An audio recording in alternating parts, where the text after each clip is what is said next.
কচুরমুখী ভর্তা শুধু একটি খাবার নয়, এটি আমাদের গ্রাম বাংলার ঐতিহ্য স্বাদ। সরিষার তেল, মরিচ আর পেঁয়াজের মিশ্রণে এর স্বাদ হয়ে ওঠে অতুলনীয়। গরম ভাতের সঙ্গে এক প্লেট কচুরমুখী ভর্তা যেন ঘরের আলাদা একটা আনন্দ এনে দেয়। সহজ উপকরণে তৈরি হলো এর স্বাদ মন ভরিয়ে দেয় বারবার। মায়ের হাতের কচুরমুখী ভর্তার স্মৃতি অনেকের শৈশবকে আজও মনে করিয়ে দেয়। দেশীয় খাবারের এই সহজ সরল পদ আমাদের রসনায় চিরকাল বিশেষ স্থান দখল করে থাকবে। হ্যালো ভিউয়ার্স, আসসালামু আলাইকুম। সবাই কেমন আছেন? আমি আলহামদুলিল্লাহ আপনাদের দয়ায় ভালো আছি, সুস্থ আছি। আজ আমি ভিন্ন স্বাদের কচুরমুখী ভর্তা রেসিপি নিয়ে হাজির হয়ে গেলাম আপনাদের মাঝে। এই তো আমি কচুরমুখীগুলো নিলাম। কচুরমুখীর গায়ে দেখেন কি পরিমাণে কাদা, প্রচুর পরিমাণে কাদা লেগে আছে। আর কচুরমুখীর গায়ে কাদা লেগে থাকবে, এটাই স্বাভাবিক। তো আমি একটা জারের মধ্যে এই কচুরমুখীগুলো ভিজিয়ে দিলাম। বেশ কিছুক্ষণ এই কচুরমুখীগুলোকে ভিজিয়ে রাখতে হবে, তা নাহলে এর গায়ে যে পরিমাণে কাদা আছে সেগুলো কিন্তু উঠবে না আর ভিজবেও না। তো আমি যতটুকু পেরেছি আমি কিন্তু ভিজিয়ে রেখেছিলাম, আর হাত দিয়ে একটু একটু করে পরিষ্কার করে নিচ্ছি। অত ভালো করে না ধুলেও চলবে, আমি 2-3 ধোয়া দিয়ে উঠিয়ে নিয়ে আসছি। যেহেতু এটার খোসা তো আমি ফেলেই দিব, তো সেজন্যই আমি 2-3 ধোয়া দিয়ে নিয়ে আসলাম। তো এখন এগুলোকে আমি সুন্দর করে সাইজ মতন ছিলে কুটে বেছে নিব। এইতে দেখুন কতটুকু আমি কচুরমুখীগুলো নিয়েছি। তারপরে এই তো আমি সবগুলো ছিলে নিয়েছি, ছিলে নিয়ে এভাবে ঠিক টুকরা করে নিয়েছি। এরপরে আমি এইগুলোকে তেলের মধ্যে ভেজে নিব। হলুদ আর লবণ দিয়ে খুব ভালো করে এটাকে ভেজে নিতে হবে। সব সময় তো কচুরমুখী সিদ্ধ করে ভর্তা বানিয়ে খেয়েছেন, আমার মতন এরকম করে কি কখনো খেয়েছেন? একবার যদি পারেন তো ট্রাই করে দেখতে পারেন। খুবই স্বাদের, মুখে লেগে থাকার মতন স্বাদ এই রেসিপিটা। তো এই তো আমি খুব ভালো করে তেলের মধ্যে এটাকে ভেজে নিচ্ছি এবং কুক হওয়া পর্যন্ত এটাকে আমি অনবরত নেড়ে যাব এবং সিদ্ধ না হওয়া পর্যন্ত এটাকে নাড়াচাড়া করতে থাকবো। নাড়াচাড়ার উপরই রাখতে হবে, তা না হলে কিন্তু পুড়ে যাওয়ার সম্ভাবনা আছে। এই তো দেখুন কি সুন্দর করে গলে গিয়েছে। আমি কিন্তু সম্পূর্ণ তেলের মধ্যে ভেজেছি। আর এই তো দেখেছেন কত সুন্দর মতন কিন্তু গলে গিয়েছে। এটাকে আমি এখন সুন্দর করে একটা বাটিতে ঢেলে নেব। এই যে আমি বাটিতে ঢেলে নিয়েছি, এরকম কালার চলে এসেছে। আর একটু মচমচে কালার আসতে পারতো, কিন্তু এগুলোর একটা লোট লোট ভাব ছিল, যেটা আমার কড়াইতে বারবার লেগে যাচ্ছিল। তো সিদ্ধ হয়ে যাওয়াতেই আমি বাটিতে ঢেলে নিয়েছি। তারপর একটা কড়াইয়ে রেগুলার খাবার তেল যেটা আমরা ব্যবহার করি, সয়াবিন তেল, আপনি চাইলে কিন্তু সরিষার তেলও দিতে পারেন। তো আমি এইখানে সয়াবিন তেলটা ব্যবহার করছি। সয়াবিন তেলটা এবার গরম হয়ে যাওয়াতে আমি রসুনটা দিয়ে দিলাম। রসুনটা আমি আগে দিয়েছি কারণ এটার ফ্লেভারটা খুব ভালো আসে, আগে আগে দিয়ে দিয়েছি। তো এই তো সুন্দর করে ভাজা হয়ে গিয়েছে, আমি সুন্দর করে তুলে নিচ্ছি। পেঁয়াজ আর হচ্ছে কি রসুন, এগুলো কিন্তু বেশি একটা ভাজা যাবে না, তাহলে কিন্তু ভর্তার স্বাদ পাওয়া যাবে না। তো আমি এগুলো সবগুলো সুন্দর মতন তুলে নিয়েছি। এরপরে আমি এই যে দেখুন কত সুন্দর করে ভাজা হয়ে গিয়েছে রসুন। তারপরে আমি পেঁয়াজটা দিয়ে দিব।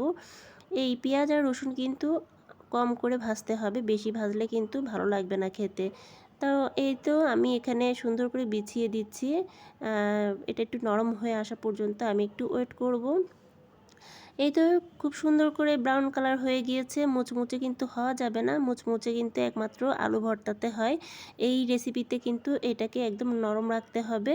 তো এই তো রসুন আর পেঁয়াজ আমার ভাজা হয়ে গিয়েছে। তারপরে আমি এখানে বেশ কিছুটা শুকনো মরিচ দিয়ে দিয়েছি, হালকা করে ভাজবো। বেশি কালো করব না, কালো করলে কিন্তু ভর্তার কালারটা খারাপ হয়ে যেতে পারে।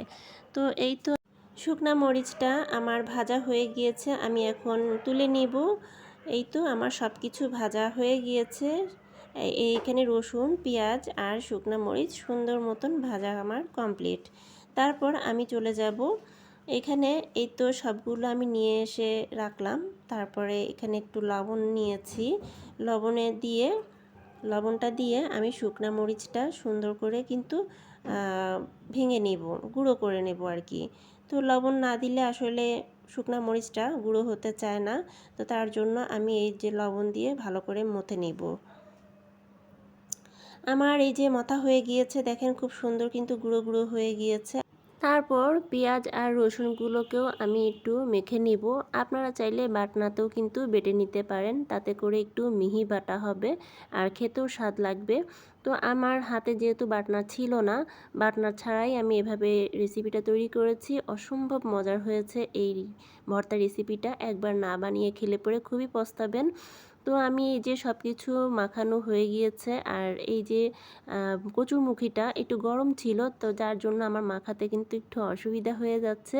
তো যাই হোক, আমি কষ্ট করে হলেও আমি এটাকে মাখিয়ে নেওয়ার চেষ্টা করতেছি। আপনারা এটাকে অবশ্যই ঠান্ডা করে নেবেন। আমার যেহেতু তাড়া ছিল, তো তার কারণে আমি এটাকে ভর্তা করে নিচ্ছি। হাতে মেখেই এই ভর্তাটি করা যায়। তো আমি খুব সুন্দর করে সবগুলোকে কিন্তু মাখিয়ে নিচ্ছি, আর কতটা সুন্দরভাবে সিদ্ধ হয়েছে দেখতেই পাচ্ছেন। এটাকে আপনারা ভালোভাবে যদি সিদ্ধ করতে চান তাহলে অবশ্যই একটু ঢাকনা ব্যবহার করতে পারেন। ঢাকনা ব্যবহার করে করে কিন্তু এটাকে অল্প আঁচে সিদ্ধ করে নিতে পারেন। আমি কিন্তু তাই করেছি।